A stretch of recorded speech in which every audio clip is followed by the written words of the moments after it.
So I'm Guille. Hope everybody knows me here, so like that I don't have to present myself again.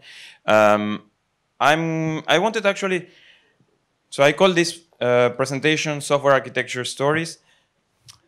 It's a kind of reflection of how do we discuss software architecture in the RMoD team with Pablo, with Esteban, with the guys over there. So it's my own reflection of how I see the process that we do.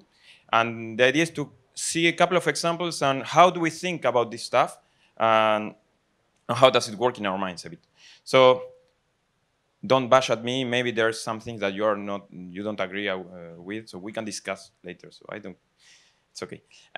So the first thing, so when I started thinking about this talk, one of the first things that came to my mind is a couple of years ago, my second job, I was a junior software developer for a software factory, and I was working for a bank in a client. And the architect came and said me, okay, this is the architecture. Yeah?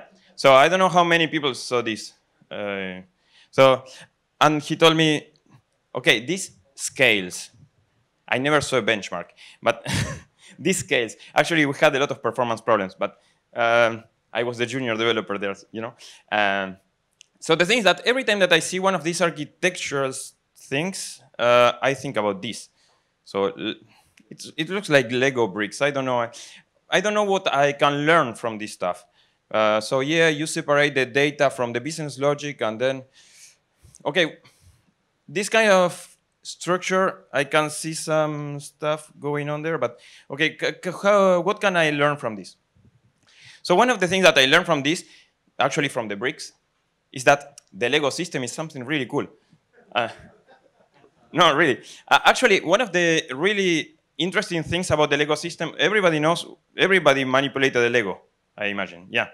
So the really super innovative stuff about the Lego bricks that you have is that in 1958, they invented something that was called the Stalan tube. So they added these little tubes inside the bricks, and they actually are the thing that allow you to do a lot of different combinations. So if you don't have these tubes, you cannot build this kind of connection. Yeah?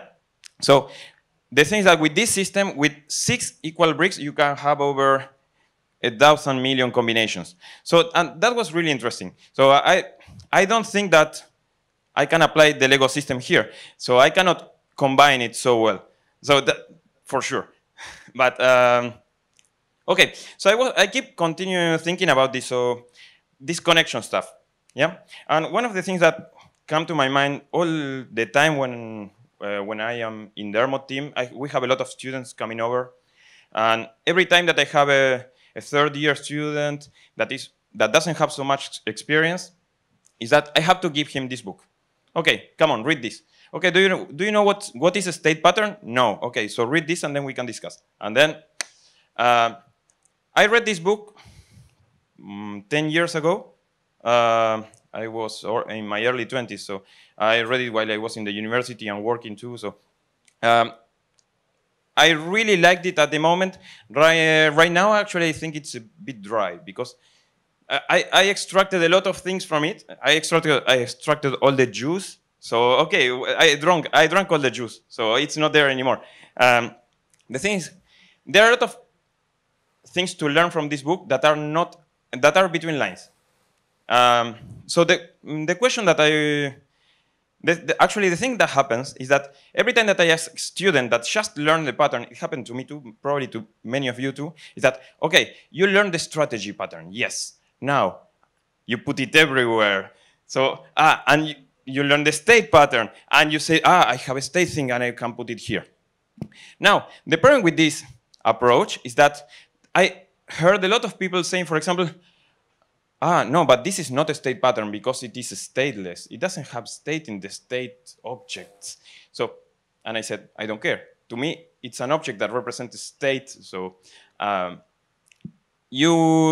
me, it's a state pattern even if it doesn't follow the book. Yeah. So I can adapt the different patterns and I can construct variants on them. So the thing is, don't see patterns as tools. I see them more as recipes. Yeah. So I read many other books at the time. I was the people that showed me architecture. I started looking at these things and said, "Yeah, okay, but here I have something else." You know. So why I see the patterns as recipes? So, for example, if anybody knows empanadas, so this is a kind of how to do an empanada. So you have the dough. You have to how do you say? I say pétrir in French. I don't know. I don't remember how it's the. So you have to work the dough, and then you put the filling, and then you close it. I will. Then you close it. This is a handmade dough, so they have to cut it, and then you cook it, and that's all. Now, as programming to me is a bit like cooking. Yeah. So at some point, you follow the rules, and you know, okay, doing the empanadas, I have to make the dough like this, and I have to put so many cheese, so many ham, and that works. Maybe you can then start painting the empanadas with some egg, like that. They are actually, they have a nice color when they come out of the oven. And then at some point you say, what if I put mushrooms inside? Okay, maybe a dot of olive oil. And then you start putting spices. And okay, let's change the ham by something else. So one of the important things is that if I tell Pablo that I am making empanadas, he doesn't care if I made ham empanadas or meat empanadas or vegan empanadas. So he knows what I am doing. So what is important is how we communicate these things. Yeah, and then the recipes, let's enjoy them. So this talk evolved from, architectural stuff, actually, to architectural crafting to pattern cooking, let's say. So I wanted to show how we understand the architecture, how we modify it, and how we make our own, with really little examples. Yeah, so that's why I want to show 3 little stories. I will exaggerate a lot in these stories. So actually, they don't reflect 100% the reality. One of the stories is about Iceberg. So another one about Spec, and another one about Taskit. And what are the different lessons that we can learn from them about really simple stuff? Yeah, so first thing, let's talk about layers in the first chapter. Again, so in the architectural thing that they taught me when I was in my second job, and they said, yeah, this is architecture, and you have layers, and you cut stuff in layers. So I have some other way to use layers. So first thing that 1.5 years ago, we took the version of Iceberg that was in 4.6, and we started looking at the model. This is super exaggerated. It was not bad. This was not really so bad, but it's just to make a point.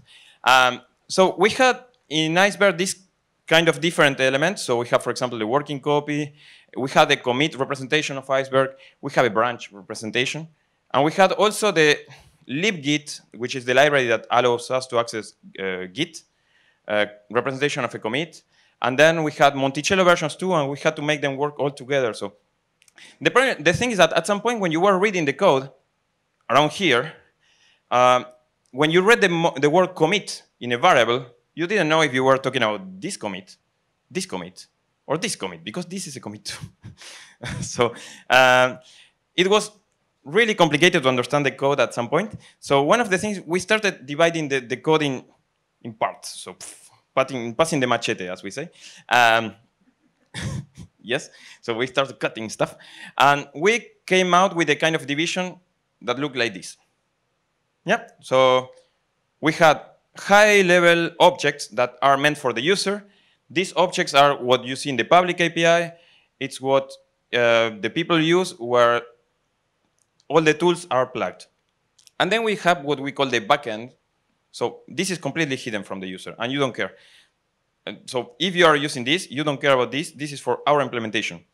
And they are not shown at all to the outside. So this is really important to actually organize the code. And this division was really important for us to understand the code, to write tests, to make actually this thing more robust.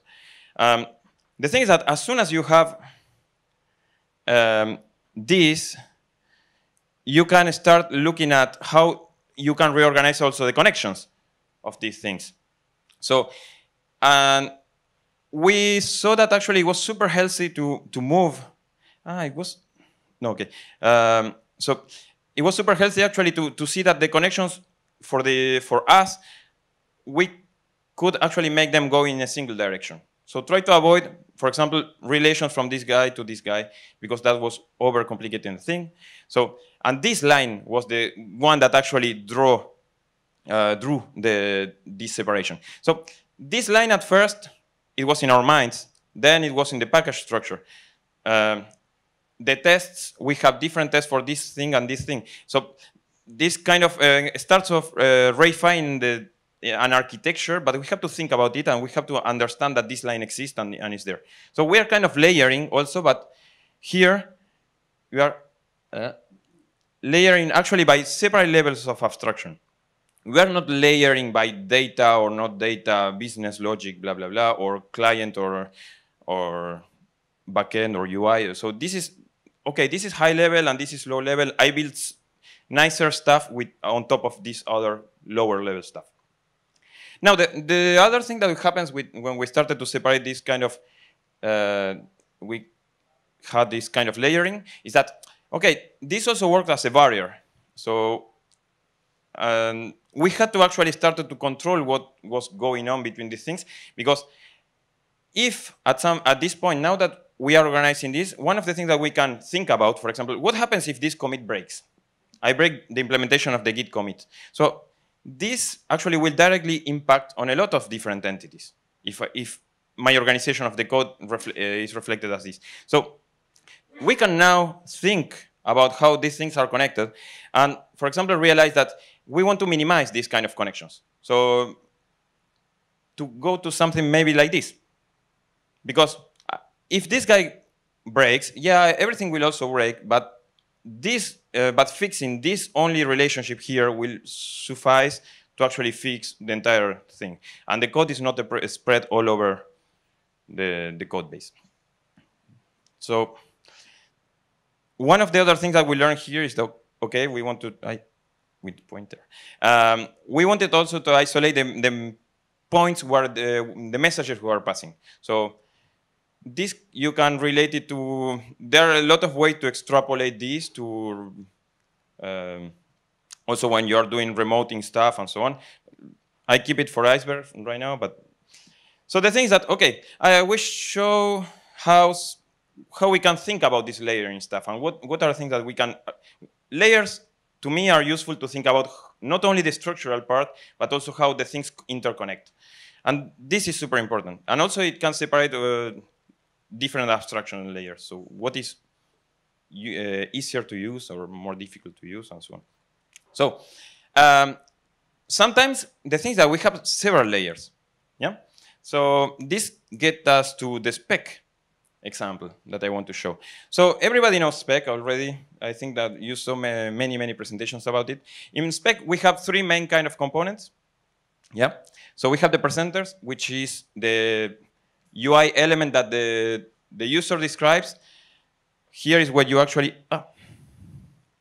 here is where you actually put the behavior of your application. Then you have the widgets, which are the actual graphical element that will be rendered or not. So if this is morphic, it will be rendered on the morphic world. If this is GTK, it will be a native window or a native widget. And then we have the adapters that actually make the message passing between these two. So the first thing that we can see is that here we can make the same distinction as before. So the presenters are meant to be used by the user and the rest not. Yep. So when you use Spec, you don't talk to the widget. Why? So first, the widgets are meant to be replaceable. So I can replace the widget maybe by another backend from morphic to GTK. So if you are dependent on the widget, that means that you cannot fully benefit from this architectural distinction that we made. So you are not really taking benefit of the interchangeable backends of Spec. So, and this is important too, that users understand it, and actually they don't need to go to this side of the world. Now, the thing is that, okay, we make this distinction, but wait, this guy is morphic maybe. So this is also meant to be a user level stuff. Yeah? So we have two user levels in here. It depends actually from how you see it. You can understand, this guy has public API and this guy too. But it depends if you are a Spec user and you are here, or if you are a morphic user and you are here. So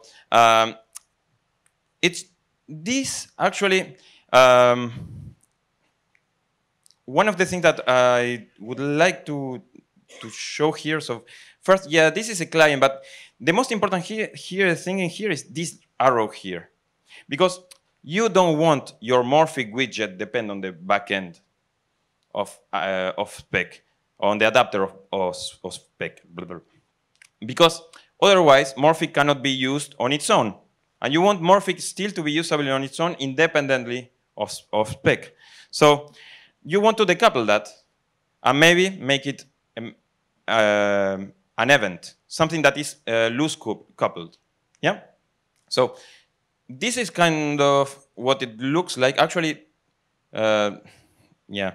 So this is kind of what it looks like. Actually, we have also asynchronous messages to this side. I think we will see it later, so I don't remember. The thing is that, okay, we learn from here that actually we can also decouple via event messages. It's just this line made us realize that the incoming reference is not right, so we have to actually look for some mechanism to actually decouple the independent layer of the system. So now, we have the same thing.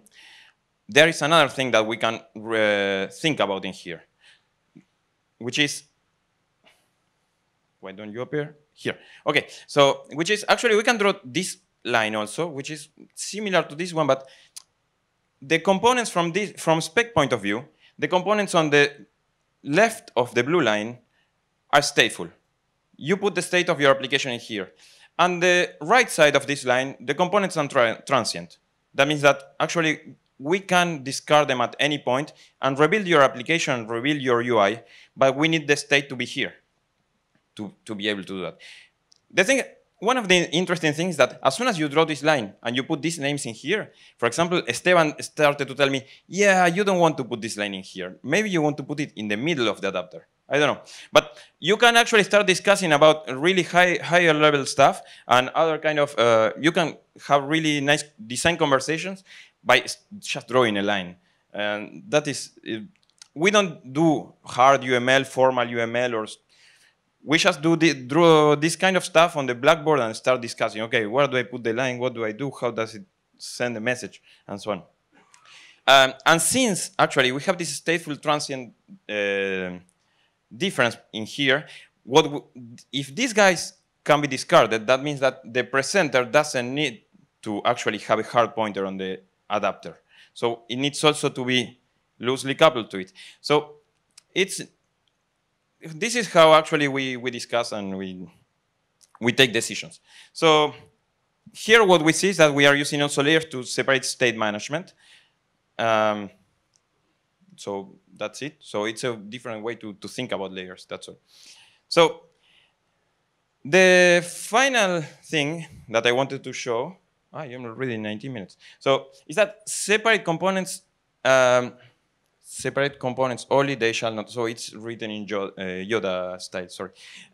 So the thing is that the layers do not only need to separate layers. So they can, or components. So just until now we saw, okay, I have these components on this side of the line and these other components on this line now. So I draw a limit here and then I separate component from it. But sometimes the same component can be actually cut by the line. So, and even the API and the way you design APIs can be really benefit from this. So in my third example, actually, I will talk about TaskIt. So everybody, so who did see Santi's presentation about TaskIt? Okay, half. So what is the idea of TaskIt? You represent computations with tasks. So you have a task. Okay, you have a task. This is something that will be executed at some point. And then we have this little message schedule that means, okay, I want to execute this task. But maybe this will run in another thread or in the same thread, or the point of schedule is that it will eventually execute. You don't know when. It depends on actually how you configure the runtime system. Yeah? So you can separate the configuration of your runtime from the actual from what your program wants to do with that. Yeah. The point of this is that, okay, I'm telling you you are decoupling, but how? Okay, it really depends on that configuration. So it's pretty magical. Yeah. And I am in a phase right now where I'm against magic. So it's a phase, a personal phase. The thing is that this API, this convenience API, is built on top of a more explicit API. So we have in Taskit different kind of runners like synchronous, asynchronous, worker pools, worker threads, blah, blah, blah. So there are several ones. And the thing is that if you want to be explicit and really control what you want to do, you can say, okay, I have a runner, please schedule this task. And it depends on the flavor of this guy. If it is vanilla or strawberry, depends. He will execute the task differently. Now, my personal view on this is that I like to have this convenience stuff, but they have to be built on top of explicit stuff. So this actually, this layer here that happens between these two API, it should be as thin as possible. So this should directly call this one. I shouldn't put a lot of code inside the schedule here. Otherwise, it will be difficult to test, difficult to reuse, and so on. So I want thin convenience layers on top of explicit layers. And especially if these convenience layers, maybe they are built on top of, does not understand tricks and stuff like that. You want to isolate this stuff and be really careful. Otherwise, it makes the system really difficult to reason about. So actually, I put oh, no. Wait. I never used that. So my final point here is that, okay, here I put we use, for example, layers to separate levels of abstraction, to isolate point of failures, to separate the stateful from stateless, to be explicit and separate the magic from the explicit part. What actually is you should take from here is the meta part from here. Try to understand something that I don't hear too much, actually, especially when sometimes we teach. For example, students don't tend to actually say why, to be conscious of the technical decisions they take. So understanding what we do and why we do it sometimes is a good way to organize or to think about architecture, and that tells you a lot of how you organize your code and how you can help you in design your system. So thank you. That's my conclusion. I don't have anything else to say.